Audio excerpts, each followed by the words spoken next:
time. That was good. That's good. Can you hear me? Solid. Your face was solid. You were smiling at me. I wasn't sure. It was like a really nice smile. I was like, wow, that's a really nice smile. It's the most solid smile I've had all day. You're so flattering. Thank you. It's good to have you. Appreciate Okay, it. take it away, Zachary. Okay, first of all, I just want to say thank you so much for allowing me to be here. I think I was in the audience at the very first ZBrush Summit, so it is really surreal for me to be up here presenting. I just want to extend a gigantic thanks to the Maxon team for asking me to be here. It really is an honor. You can clap, that's fine. Don't just wait for me. Give them the love. My name's Zach Berger. I'm a creature designer and concept artist working in the film industry. And I was lucky enough to be given credit as a lead creature designer on Avatar: The Way of Water.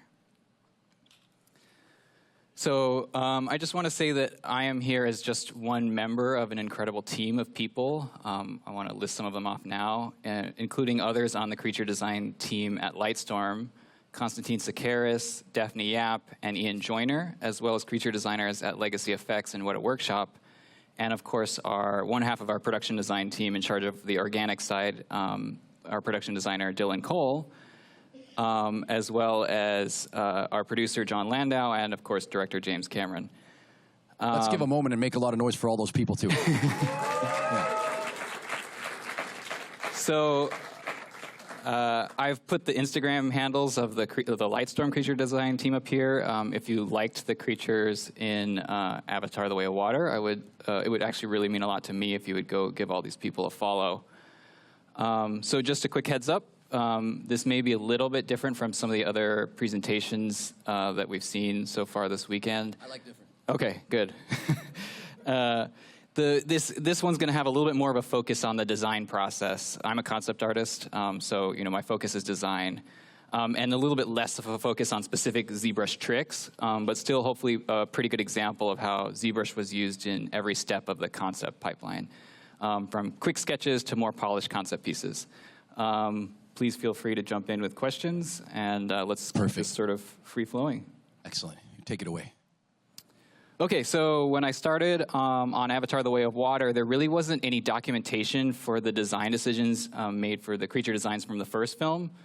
So we kind of had to reverse engineer what had made that the creatures in that film so successful.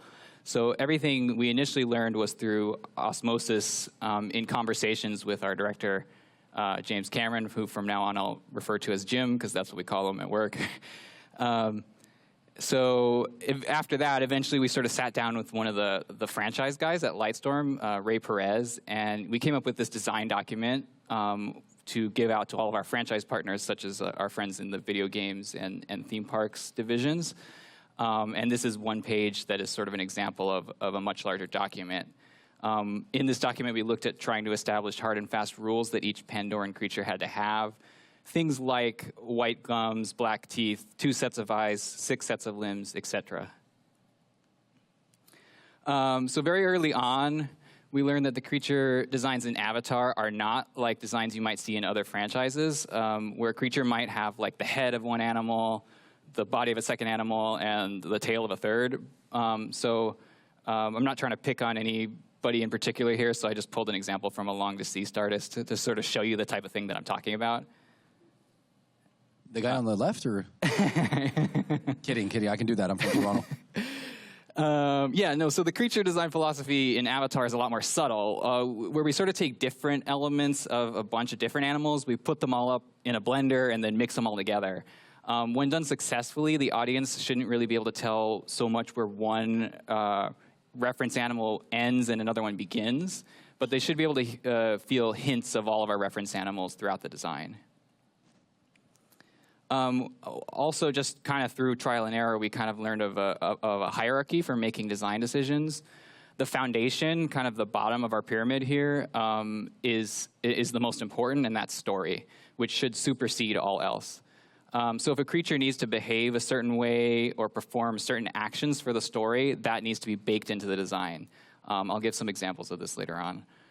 On top of that, is the creature's sort of biology, their sort of internal rules within, that we set up for Pandora. Jim always pushed us to take a very like National Geographic approach to our creature designs. These are not monsters. They are animals that fit into an ecosystem. We want to pay attention to how the creature eats, how it moves, where it is on the food chain, how it interacts with the Navi, etc. And all of these inform the aesthetics of the design. Even if some of these ideas and decisions aren't actually ever seen on screen, hopefully you'll feel them as an audience. We like to joke that we could create a sort of 90-minute Planet Earth-style wildlife documentary with all of our Pandoran creatures. And then so finally on top of those other two is the other aesthetic decisions for the creature. Does it look cool to the general public, ages 8 to 80, across the globe? This needs to sit on top of the other two, but it's still obviously very important. That's impressive graduated consumerism scheme there, I like that. Got you from 8 years old all the way to the grade. Yeah, that's the Disney mentality. Got away with one there. So if my 9-year-old nephew doesn't think the creature is cool, I haven't done my job as a designer. So he may not care if I put teeth on the exterior of the jaw of the skimwing as opposed to the interior so that it could more easily catch Pandoran fish while swimming at 90 kilometers per hour. But he will tell me if he wants a toy of the creature or not. So final slide in this sort of introductory phase. So unlike other film projects that I've worked on, the creature design process in Avatar is much more involved. Each design is actually at least 3 designs, each with their own very involved, iterative, and rigorous approval process. So the first one is the overall form or anatomy. The second one is our crazy, beautiful colors and patterns that are sort of the signature of the franchise. And then finally is the bioluminescent pattern. Okay, so let's jump into some actual artwork. A quick story to sort of set the table. On my first day of being hired on this project, Dylan Cole, who was, again, our co-production designer, comes into the office that I had been assigned and gives me my first assignment. Remember, this is day 1. He says, I need you to design a Pandoran shark. No pressure, right? So my imposter syndrome had already been incredibly high, but after he said that, I nearly passed out. And then after picking myself up off the floor, I got to work. So we started with a few dozen very quick blue sky exploratory sketches right in ZBrush. These were relatively quick, just trying out different shapes to get a directional buy-off from Jim. We tend to start really loose and broad, and then as we hone in, we get more and more detailed. This is obviously just a really small sample of the many, many images that we produced. Every image in this slideshow represents dozens more. Here's one that came out of that early phase that had a hint of where the design would ultimately go. So fairly quickly, we learned that Jim was still gravitating towards a design sketch that had been done in a prior round, many years before I even started on the project, and that was done by, I believe, Andrew Baker, who at the time was at What a Workshop. I wasn't really able to get permission to share that image here, but please go give Andrew a follow. He's amazing. So I used his sort of sketch of that body plan as my launching point, and then started refining it and trying out a little bit more subtle ideas. This page is an example of armor exploration. Jim always wanted the creature to feel really tough and armored, and this was me maybe taking things a little bit too far. In this round, you can see a lot of our, closer to final shapes starting to develop here. With this set, again, this represents, dozens of images. We were exploring the idea of adding a sort of subtle organic filigree on the anatomical detail of the armor plating to sort of add that Pandoran beauty back into our very dangerous, armored fish design. Jim was really in love with this Arapaima reference, which kind of already has this idea of filigree on its face, and it's already found in nature, so that sort of became our jumping off point. Unfortunately, this idea didn't really stick, which is too bad because I really liked it. Here's some color explorations for this creature. You can see that we tried some more browns that you might see in some reference of our predatory Amazonian riverfish. And the top right is more of like an orca pattern, sort of that stark, bold, black and white, big shapes. And then on the bottom two are sort of crazier, what Dylan, our production designer, would refer to as Pandoran racing stripes. Here's a fun one. I tried a little bit more of a mottled organic pattern of an armored catfish. It's fun for me to look back and see what could have been. Here's a page of eye studies. You can see the level of minutia and detail we get into with every design. Doing dozens of iterations on things like eyes in this case, trying to just find the right one. And here we are at our final design as it was about to be handed off and further iterated on by the talented VFX team. And here we're showing how that jaw might articulate. So we pitched this idea to Jim, and in order to get approval from him on this sort of what we call trifurcated jaw design, Dylan and I had to sort of like pantomime shark jaws ripping through coral just to sell him on it. So imagine, I don't know if I can stand up and like you guys can see, but imagine like each of my arms is like half of we're doing this in front of like one of the biggest directors in the world, making like shark chomping noises with our mouths, right? But it got the buy off, right? Sometimes that's what you got to do. Just another one of our angles from our final concept sculpt. And I just want to say that one of the big advantages of us working so heavily in ZBrush is that Jim and Dylan, our production designer, are able to see our designs develop in the round very early on in the development process. So as opposed to handing off a traditional 2D concept illustration and having VFX have to interpret a lot of things in the final asset, working in ZBrush allows us to take a lot of the guesswork out of things much earlier on. What we produce is still, I would consider very much a piece of concept art. It's by no means a VFX-ready asset.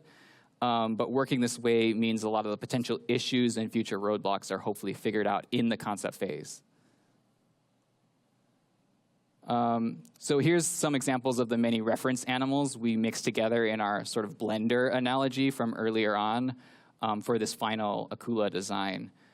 This is, of course, not everything, but it should hopefully give you an idea of the sort of subtle gradient we try and have between all our different reference animals instead of the head of one thing, body of another. It has our bold sort of black and white orca pattern, our armored catfish-inspired armor, tiger shark stripes, great white-inspired sort of gnarly scars.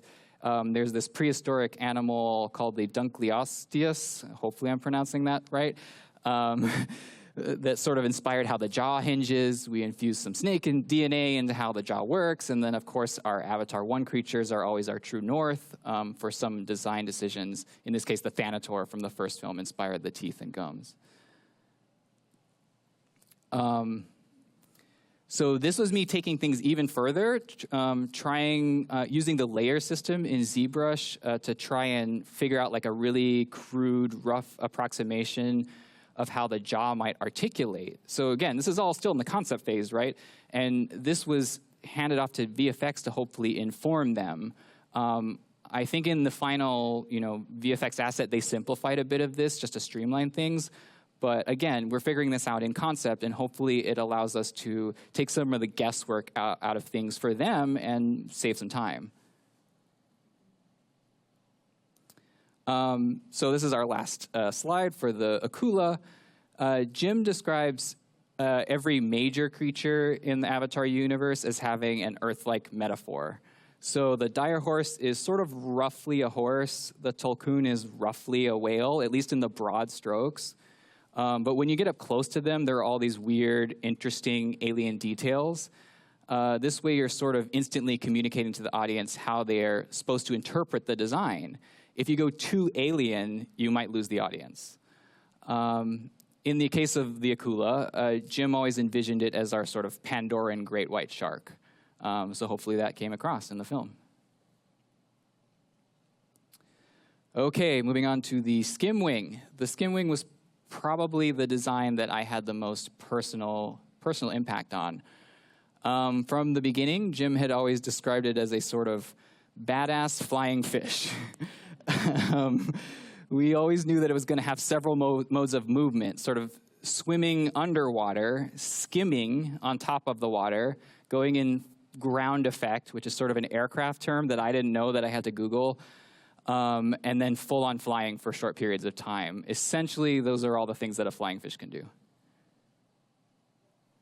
So like the Akula, Weta Workshop had taken a stab at the very early phases of the design, years before I even started. And these were early sketch passes that I took after having inherited their design, just trying to make sense of everything. So here we are, still very early on. This was very much in the early exploratory phase, before much was really locked down, just trying out different wing treatments. Jim describes working with his artists as having a general idea of what the creature is supposed to be, but it's sort of like, he says it's sort of out of focus in his mind. He has like a written description of kind of what it is and what it's supposed to do, but he sees it as out of focus. As we, the art department, present different iterations to him and he makes decisions, it sort of becomes to him clearer and clearer, more in focus until we arrive at the final design. It's a nice collaborative process. So the skim wing was always conceived as sort of an aquatic evolutionary cousin of the banshee or ikran. So very early on from the round that Weta did, it actually looked a lot like the ikran with flying fish wings. But Dylan and I, being fans of the franchise ourselves, we knew that we didn't want to just rehash designs from the first film. So here are some really early exploratory sketches of some wackier head shapes just to see how far we could push things. On the top left is the one that's like pretty close to what Weta presented, which is kind of a riff on a banshee. And then the bottom right is us pushing things way too far, which is the sort of radar dish head, right? So we always try and do a version that's exactly what Jim asked for, and then we do a version that Dylan and I kind of are trying to pitch, and then we do one that pushes things way too far just to see where the boundaries are, right? And then once in a while, Jim buys off on the wacky version.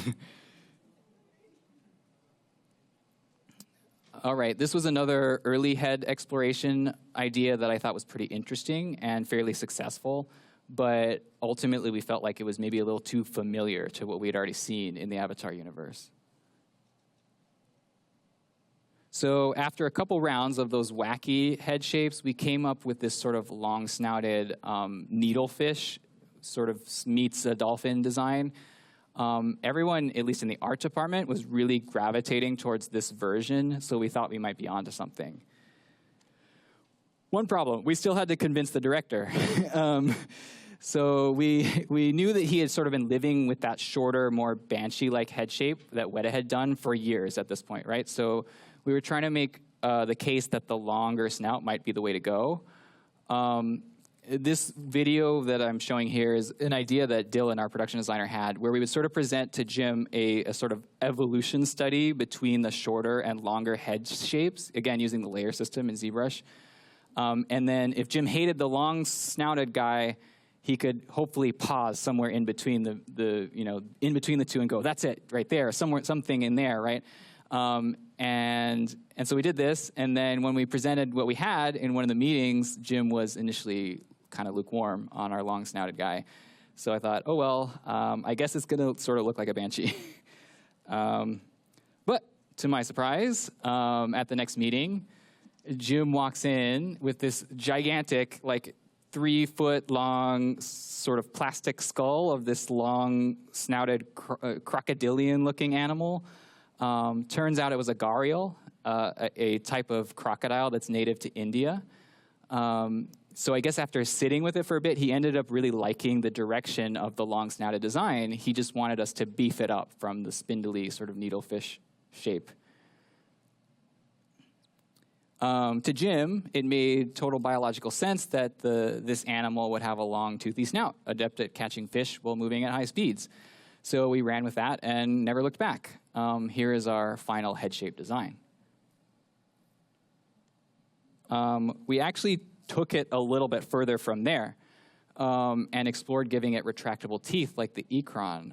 But ultimately, everyone felt that it was a little bit overcomplicating the design and that the exposed teeth made a little bit more sense.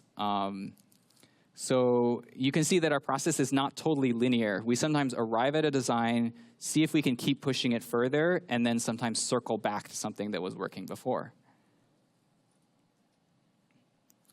I am so happy that our long-snouted Gariel survived our gauntlet of an approval process.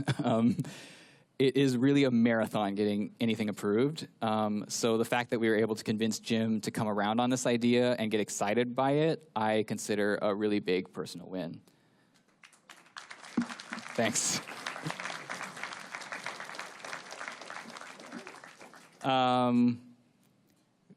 We always have to explore an open and closed mouth state of all of our hero creatures just to make sure all of the possible roadblocks and how different pieces might articulate get figured out before handing off to VFX. So here's the open mouth of the final head shape.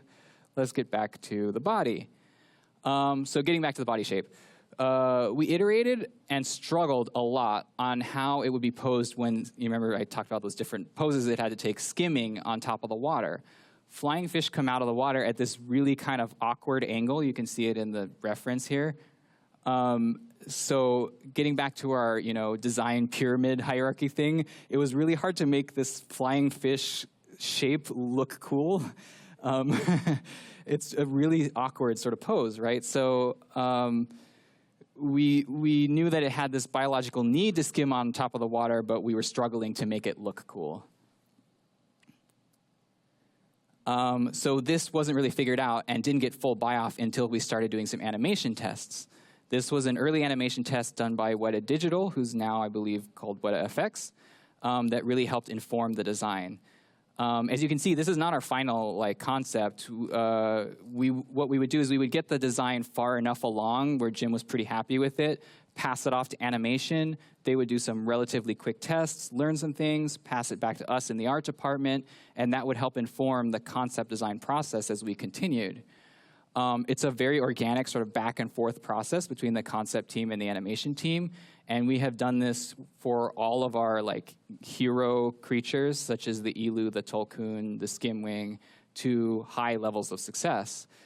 There are just certain things that you can't learn until you start doing movement tests. So this helped, for example, in this case, this helped inform us on things like reducing the scale of the little canard fins that are kind of coming out of his chest. We felt like they just felt a little bit too hefty here. And again, this helped solve the pose. There was also a lot of thought put into how those giant wings would then fold into the body once submerged. Jim always described it as having a sort of folding accordion-like motion. He would say like a folding fan. This is pretty much what a flying fish does, but we decided to sort of compress it down to an even thinner, more aggressive shape. This is getting into sort of shape design psychology, what you're trying to communicate to the audience. It was very important that again, putting our sort of National Geographic or thinking cap on, it's very important that to Jim that the creature maintain its hydrodynamic shape while swimming. He wanted it to really feel fast and agile. And you can see in this image, I haven't totally figured it out, but it's hopefully getting there. And here is our near final body design.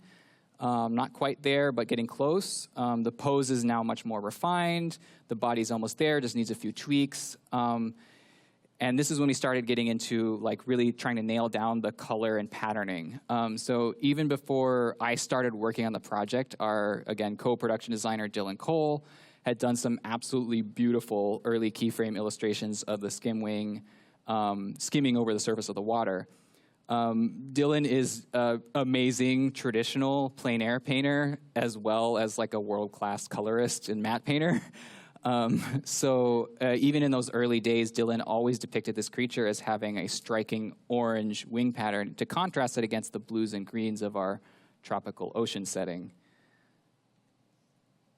But the final wing patterns themselves were not designed until the absolutely spectacular designer Daphne Yap took a crack at it. Daphne is a one-of-a-kind artist, a true outside-the-box thinker. That's an understatement. Yeah. And I would say probably the secret weapon behind many of the creature patterns in the Avatar films. Please go give her a follow on Instagram if you don't already. So kind of getting close to our final body here, one last thing we had to sort of figure out was the dorsal fin shape and how it would sort of poke out of the water. I was really trying to pitch Jim on these dorsal spines coming off the back of the creature. I thought it would create a really fun silhouette shape, sort of leaning into that sort of dangerous, angular shape language that we're trying to maintain on the creature. And, in this setting where you would see a rider on it or just see the creature's back poking out of the water. He liked it, but ultimately felt that if the rider were moving at super high speeds and then they would get torn off the back of the creature, they would get torn to shreds by those spines. So again, a good example of the story needs superseding looking cool. The next couple images are our final set of illustrations that we sent off to VFX. One last little anecdote. We actually had a physical buck fabricated off of one of my work-in-progress ZBrush sculpts.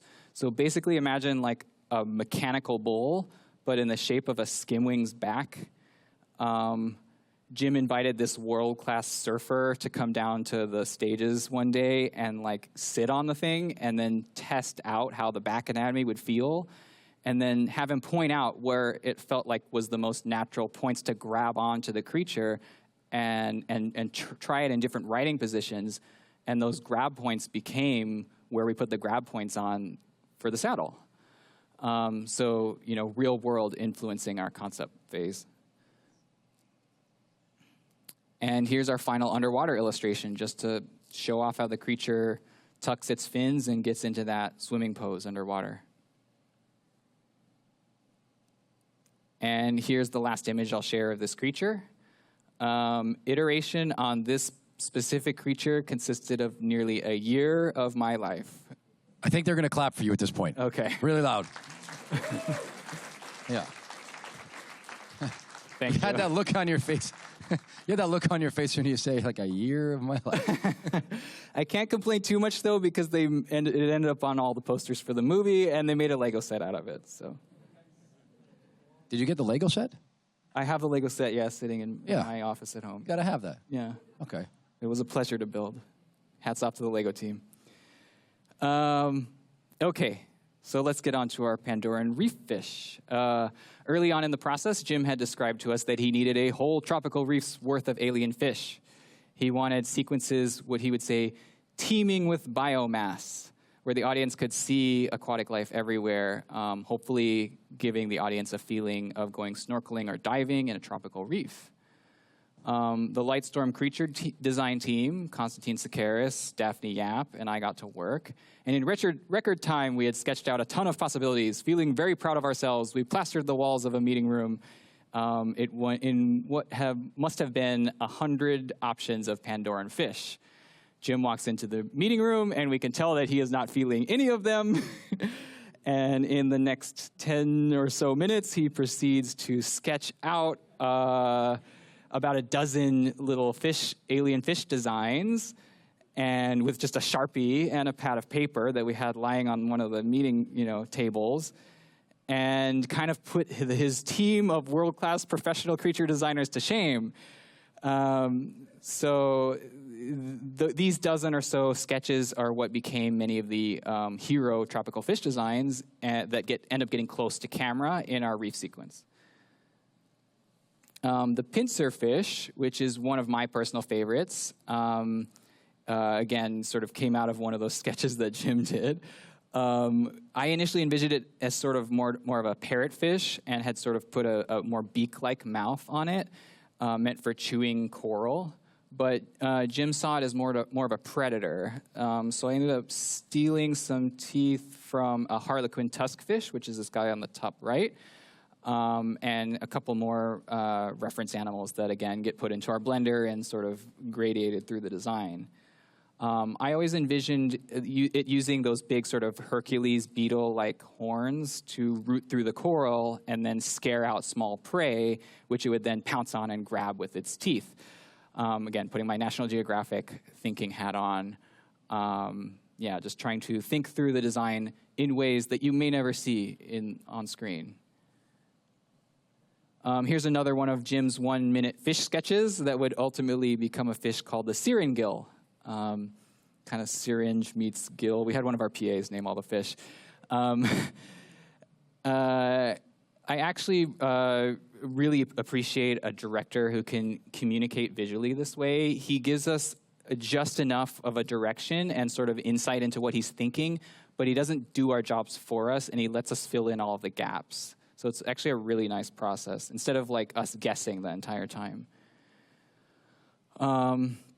Here's our syringill. Working with Jim on alien fish, I have to be honest, was a little bit daunting. Not every day do you work with a director who has literally built his own submarine and been to the bottom of the ocean. Flat skates. This was another one of our fish. Just another kind of fun anecdote for talking about fish, because I can do this all day, right? Because of Jim's sort of immense amount of underwater experience, he would pull out all of these really obscure fish references. So I remember one meeting where he told us to incorporate some really obscure fish as like a reference animal in one of our designs, something that none of us on the creature design team had ever heard of. And he referred to it by its scientific Latin name, and we all thought that he's BSing us, right? There's no way he knows a bunch of Latin names of fish. So after the meeting's over, we all like huddle around a computer and we Google it, and of course he was right on. So yeah, it turns out he does know a bunch of Latin names of fish. Here's our river fish. This is the one that Nataeum shoots at the beginning of the film with his bow and arrow. Many of our fish were a collaboration between multiple artists. This one started out from a round of sketches by the talented, again, Daphne Yap, that I later took into ZBrush and sort of took further. Here's our chandelier fish. This was another collaboration. This one started out as a sketch by Simon Weber at Legacy Effects, again, years before I started, which I later plussed and detailed. It was really fun for me on this guy to get to play with some of the materiality on some of these weirder designs. I really liked dialing in sort of the translucency here and then putting in just a hint of like little internal organs. This was the Starbeak, another Simon Weber special that I inherited. I really like how this guy turned out, personally. Simon is an incredibly talented designer. So yeah, please go give him a follow. Here's more angles of the Starbeak. Again, one of the big advantages of us working in ZBrush is that we give our production designer and director the chance to see things in the round from multiple angles very early on, solving the problem from every angle. And here was our what we call the bait ball schooling fish. So Jim wanted these like fish that would be in these big bait balls that were sort of swimming around, and there'd be thousands of them, as sort of like our equivalent of like sardines or something like that, like big sort of schools of prey fish, right? So we had to come up with a simple silhouette for this design that could be repeated thousands of times in these bait balls for bigger animals to feed on. So I ended up with this sort of like semicircle or fan-shaped tail design, trying to, again, give you that metaphor of like our sardine or something like that, but without it literally being that. Another simple sort of bait ball fish. Jim really wanted something that he called it a torpedo shape, like a tube made of muscle and scales. And then we took our bait ball guys and fattened them up for our what we call our Pandoran tuna. A variation of this design is what Loak hunts right before his encounter with the Akula. Were you off the sushi at this time? Yes, actually. Jim's vegan, and I have become vegan. There you go. See? Yeah. At a moment of clairvoyance. Yeah. But they served some really great vegan food on production, so it was easy to do. Yeah, so here's one of the final fish I'll show today. This fish gets really close to camera in our reef scene, so it was given a little bit of special attention. I believe this, it's hard for me to keep it all straight, but I believe this came out of this also came out of a round that Legacy did that I later took to finish. And the googly eyes and the fish kissy face were direct requests from Jim. All right, the star of the show, Payakon, and the rest of our Tulkun. So remember how I said that most of the creature designs in the Avatar universe are divided into 3 distinct design challenges, each with their own approval process: 1, form and anatomy; 2, the color; and then 3, the bioluminescence. Well, Payakon was even more complicated than that. He was a hornet's nest of unique design tasks because he had so many story obligations that he needed to fulfill. So for Payakon, I really have to give all the credit in the world to the main thrust of the design, to one of my close colleagues, Konstantin Zachary. He really figured out all the broad strokes of the design. It's really his baby. I was then later tasked with figuring out all the details, iterating on specific points of anatomy, like the eye, the crest, the blowholes, the scars, the color patterning, bioluminescence, etc.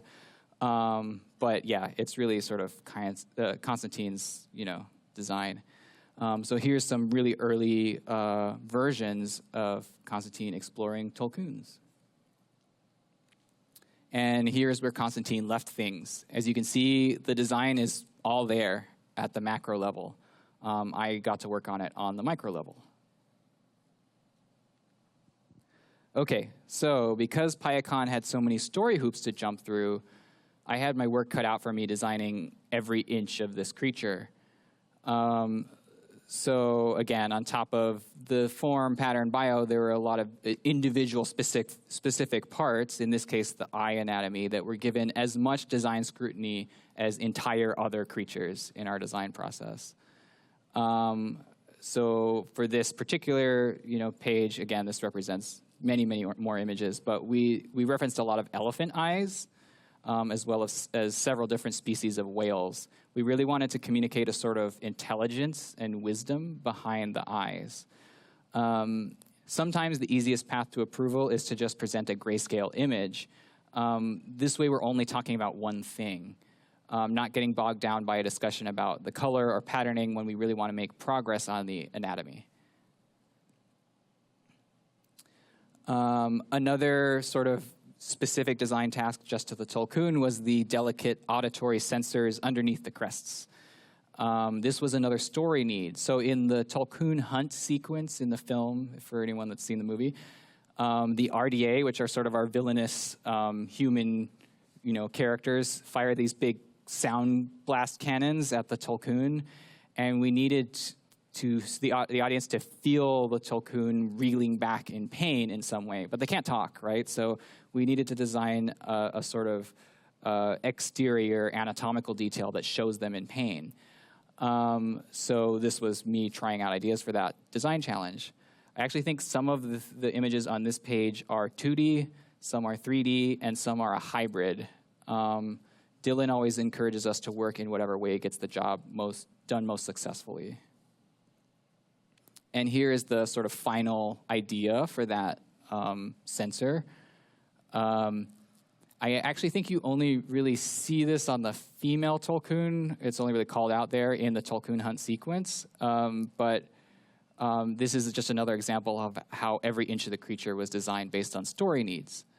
In this particular case, this was an example of, I did a 3D render. I would then take that into Photoshop, do a bunch of paint overs to try out different ideas, and iterate. And then once we select a version, I take that back into ZBrush and sculpt that on the concept model.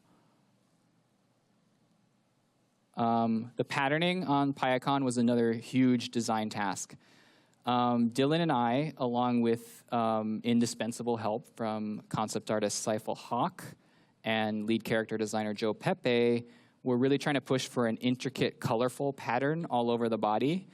For a long time, at least internally, Dylan jokingly referred to the Tulkun as rainbow space whales. Although Jim would always correct us and say they're not whales, they're Tulkun. I thought the imagery of a giant sort of tropical fish-colored aquatic alien creature breaching onto the RDA ships in full 4K glory would be really striking. But so we explored everything from sort of a colorful sort of parrotfish pattern to more browns and greens that you might see on sea turtles. I think nearly every artist in the art department took a stab at some part of Payacon at some point or another, and there were dozens of artists in the art department. So Jim and Dylan were really cognizant of how different colors react at different depths underwater. So getting a sense of how the pattern would read near the surface of the water, and then again at lower depths, was a really big part of the process of testing out each pattern design. You can see up here, I've sort of like taken a couple screenshots of this video. This is just for reference purposes, but you can see that like our reds essentially evaporate, right? Like they're gone at like a really shallow depth. They turn to gray and then they turn to black. So that's something that we had to take into consideration when designing these patterns. Here you can see us testing out that idea on one pattern variation. All of our yellows and reds get lost fairly quickly at shallow depths, but the oranges and blues survive. So this was a fun gag. Jim really wanted, for the first time the audience meets Payacon and one of our characters meets Payacon, they wanted the first time they encounter him for us to mistake him as a rock. So that had to be taken into consideration when designing out his pattern for the shoulder area at least. I think this may have been what killed our rainbow space whale. Because Jim really didn't want to let go of this gag. So we were trying to make it work with the more colorful, like intricate patterning. You can see on the top right, that was me like attempting one of many of our patterns. And like, look, we can sort of hide it with, specularity and like make it feel like a rock. And ultimately, I think it got killed because of that. So the body ended up getting a bit more drab. I think this was the final image I did of the body pattern before sending it off to Weta, who I believe iterated on it further. Here's a fun sort of selection of images. It was important for us to get a read on how the pattern would be viewed from a few key angles. The eye pattern itself was super important because it was how so many of the characters were going to interact with the creature. And the camera gets up really close to it, so it needed special design attention. Here were some of our crazier eye pattern variations. These were in collaboration with our extremely talented character designer, Joe Pepe. And we knew, after kind of going back a couple slides, we knew that all those reds were going to disappear once we got underwater. So we were pitching this to Jim as like, hey, underwater, it's not going to feel red, it's going to feel gray, right? And then it will be this reveal once you get to the top of the water. And here was our, I think, near final eye pattern illustration, along with, just to compare it, a still from the film. As you can see, we get really close in concept. And then here's Loak doing Na'vi sign language right up on the eye. It's really important to the story, so we had to make it work even at this level. We needed the creature to be able to emote and communicate just from these two eyes. Dylan liked to use Mike Wazowski from Monsters, Inc. as inspiration. So because Payacon has to be able to communicate like a huge emotional range just with one giant eye. Okay, so Quaritch is telling me that I should maybe open up ZBrush because we're at the ZBrush Summit. So give me a sec to do that. About a round of applause for Zach. Yeah. Let's keep the energy going here, people. It's great. Thanks. Yeah, so here is our final, I think this is our final concept sculpt for PyCon. Again, all the credit in the world goes to Constantine. Please go give him a follow if you don't already. And then I was sort of on detail and cleanup duty, so it's a pretty collaborative effort. And I just want to show you kind of how we tackled our patterns, because I think this is a feature. I'm going to show a feature that it's pretty old in ZBrush that I don't think a lot of people use. I certainly didn't know about it till like partway through the production. And it was really intuitive for me as a 2D, someone coming from a 2D concept background to sort of be able to paint on the creature, and it's ZAppLink. So that's kind of how we did a lot of our patterns. Instead of us sort of, let me just drive. Shut up, Zach, and just start showing. There are things in there that people don't use I lose sleep over.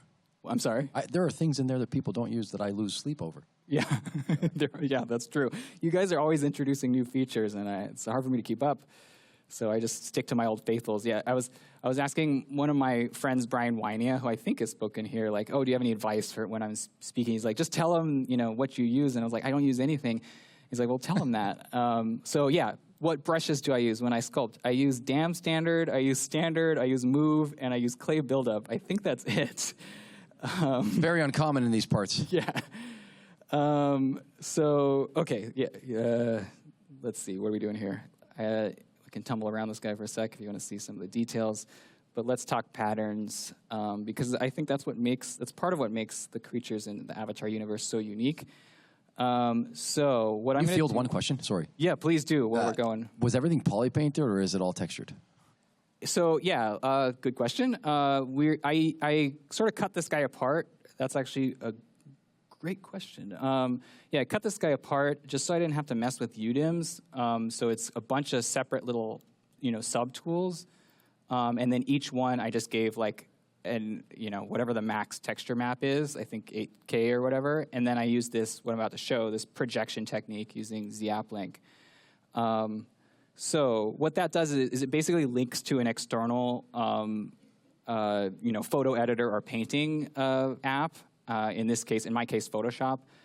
And then you can use that to sort of paint, and it locks it to whatever camera angle you are, and then it projects that down. So I'll just sort of show the process. So what I do is I will drop the model, I will clear the canvas, and I will make our canvas. I just usually do 8K by 8K, just a giant square, resize it.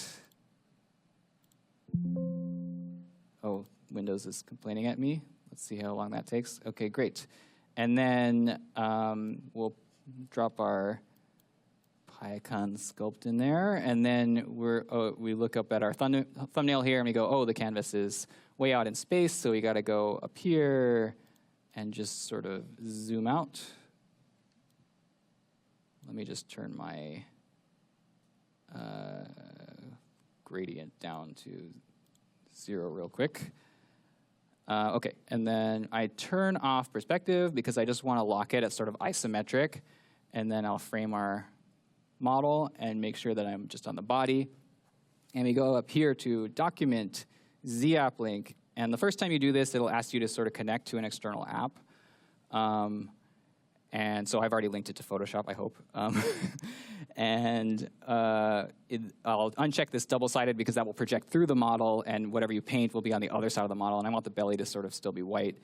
I will turn off Enable Perspective because I want to keep that isometric perspective, and then I usually keep Fade on, so as it's sort of like the glancing angle is rolling away from camera, it'll fade that projection.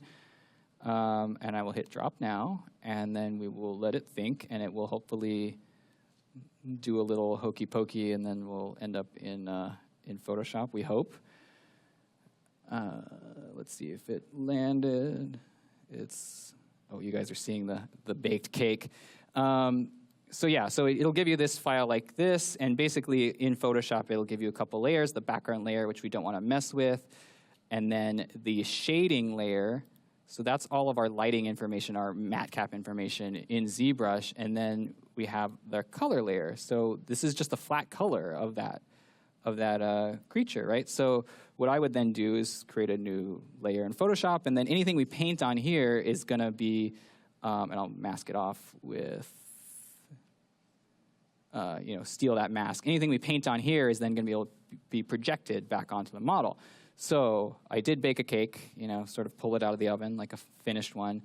So let me just go through like our layers here. So basically, a trick that we learned for very instant Pandoran patterns, I have to give credit to our concept artist, Seifel Hawk, for this one, is sliced red cabbage. And then this guy's hungry. Yeah. Everybody going. So yeah, you can pull like a photo of like that we have of like some cabbage in here, if Photoshop behaves. I think I'm pushing this computer to its limits here. Yeah, so I'm in the lasso tool. I'll turn the feather up a little bit just so it grabs, a little bit of a fade. And I will make sure I am on our cabbage. And just grab that section, copy it, and then I'm going to paste it down here. Turn off auto select. And where did it go? There it is. So you can see like just that photo is giving me a lot of like cool color information in there. And basically what I did is I built a gradient map in here in Photoshop. So what that does is you're assigning colors to a certain value range. So like our blacks are going to go to this sort of like semi-blue gray, and then we're going to go into some blues and some greens, and I'll throw in a little gray and purple in there, and then our lights will be yellow, right? So any photo we drag in there or any painting we do in there is just going to hit that value, that color range that we decided. So if I go ahead and darken this piece of cabbage, and then maybe we'll set that to like soft light or something. This is a guilty pleasure of mine, by the way. Just watching you do this. Kicking it old school. Just this, kicking it old school in there. Yeah, so if we set that maybe to overlay, mess with our layers, maybe we'll just keep it on normal. And I'm just messing with the curves just to bring down the value range a little bit and say that that's kind of something that we like. And then okay, and this computer is gasping at me. And then we can sort of flip and alter this in any way that we want. And see, that's kind of a cool looking bit right there that we like. And we'll add a little mask, and we'll do a little painty paint of just some black. Just to sort of knock it back slightly and say, that's perfect, and Jim is going to love it. And then I kind of had these like split in half, and I will dupe this this section, and we will flip it, and we'll bring it up here. And there we go. You can see instant sort of Pandoran patterning on there. And, obviously we didn't just use cabbage, but that was just, I thought, kind of a fun one. And we used a lot of sea turtles and all sorts of other jazz. But I will grab that whole thing, and I will copy it over and put it in our master file. This is the one that we z-app linked from. What I would usually do is sort of create a separate file to do all my painting on. And this process, a bunch of people might be asking, like, why didn't you use Substance? Because we are concept artists, and we don't know how to use Substance. But this, basically because, that's partially true, but here, let me merge it down, and then I'll talk. So you got to merge it down. You got to save the file. It's got to have the same sort of 3-layer structure that it came with, the background, the color, and the shading, and then you save, and then you go back to ZBrush, and you hope that nothing broke. You're blowing people's mind online. They just can't believe you did it this way. I'm a concept artist. So it's retrieving it. Too good. And now we can re-enter ZBrush, and we can let it think, and it will probably take a while. Oh, so yeah, pick up now, and it's going to, again, do the hokey pokey. This allowed us to sort of pass the design along to all of our different concept artists, right? It was kind of a big ask in the sort of like throes of production to teach everybody Substance, but it wasn't really hard. Everybody knows Photoshop if you're a concept artist. So this, again, like Dylan Cole is, like I said, one of the best matte painters I've ever encountered, but he doesn't know substance and he doesn't have time to learn it, right? So, but he wanted to take a stab at the patterns. So I'm like, well, I can hand you off a Photoshop document and we can get it on the model in like minutes. And so that allowed us to sort of pass it off to different artists who are very comfortable in sort of working a certain way. So we tried with different approaches, and this is the one that was sort of the dumbest, but it sort of stuck. And it allowed for the maximization of everyone's sort of skill sets across the scope of the project. Yeah. So yeah, there we go. It picked it up, and yeah, we got our sort of. That's where you make all the noise now. Really loud. Geez, that's good. Beautiful. Got sort of our Pandora pattern back there. All right, I got a couple slides left, and then I'll shut up if you want. Oh, stop. It's all you. What, are you kidding me? You have 3 minutes. I mean, if you really 3 minutes. Okay, geez. So we kept a lot of our sea turtle patterning, and we got much simpler from our intricate rainbow space whale. It's good. You started talking really quick there. Yeah, wow. Like 3 minutes.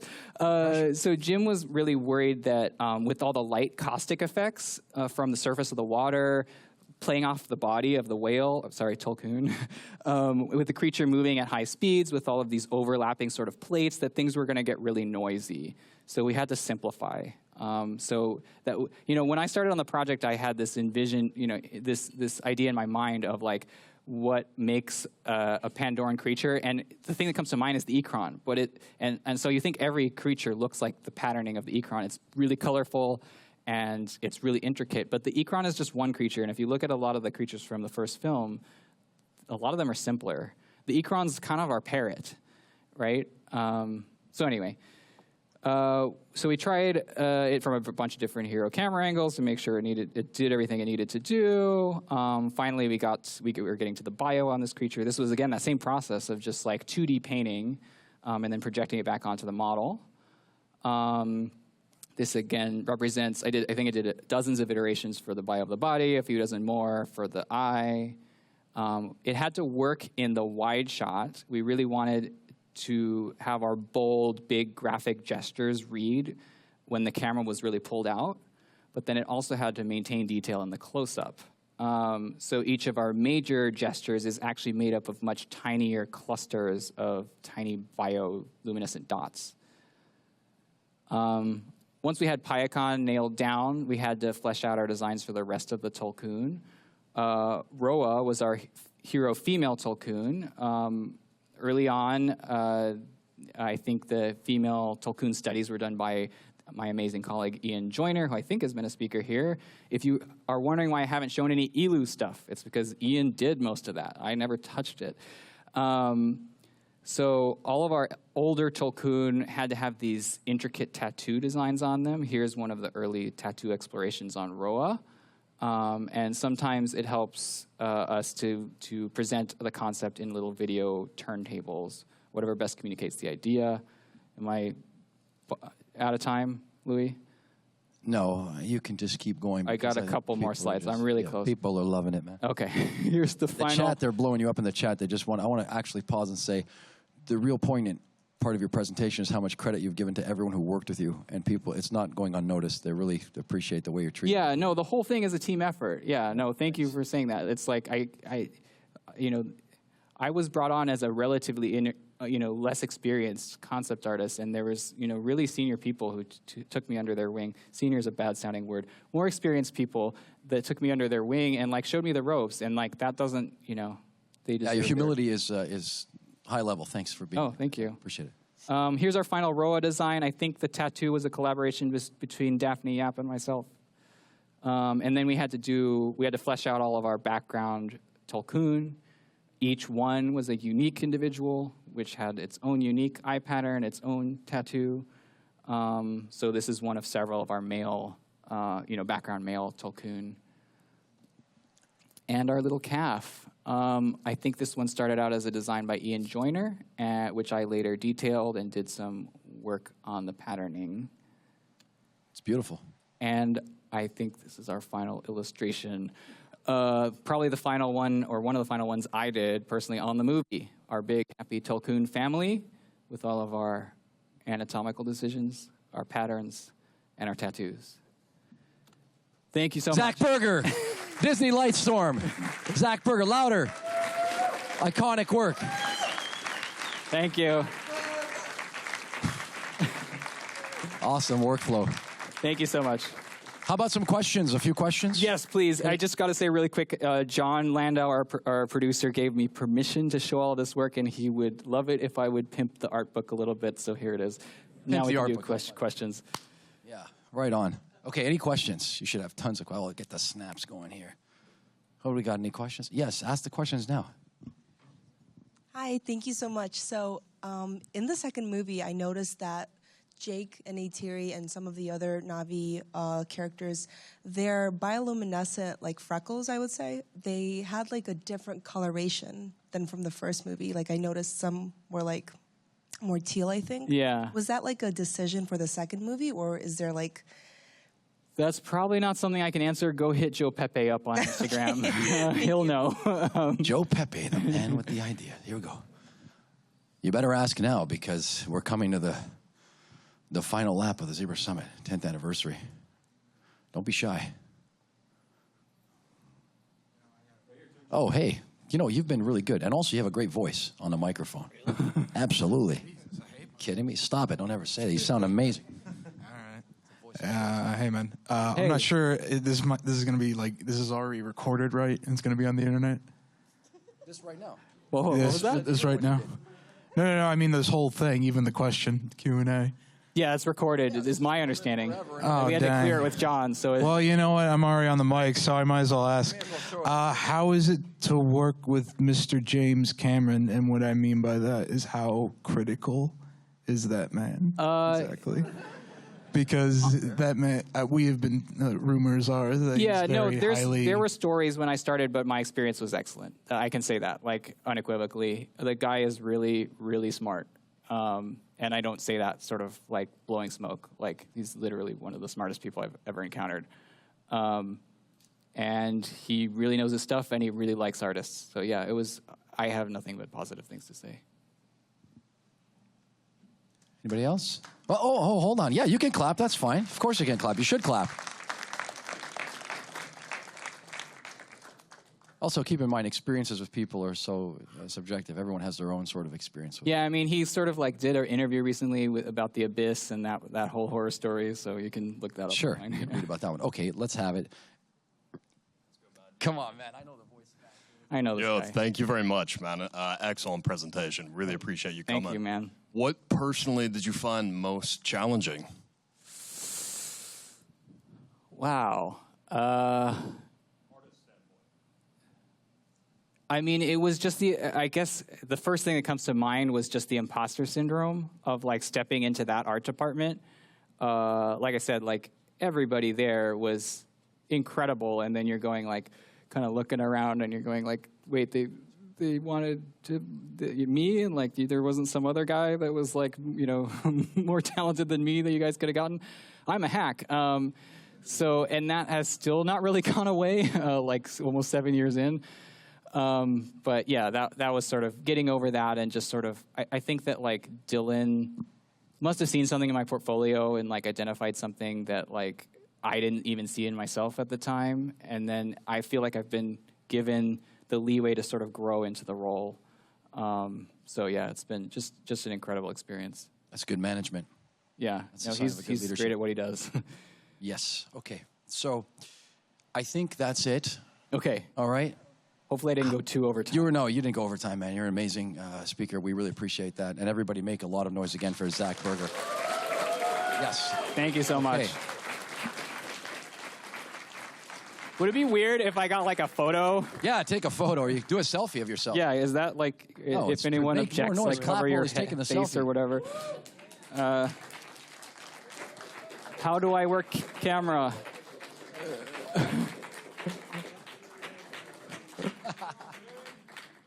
Thanks, everybody. Appreciate it. Okay, so it's that time of the day where we're going to do some giveaways. And don't move.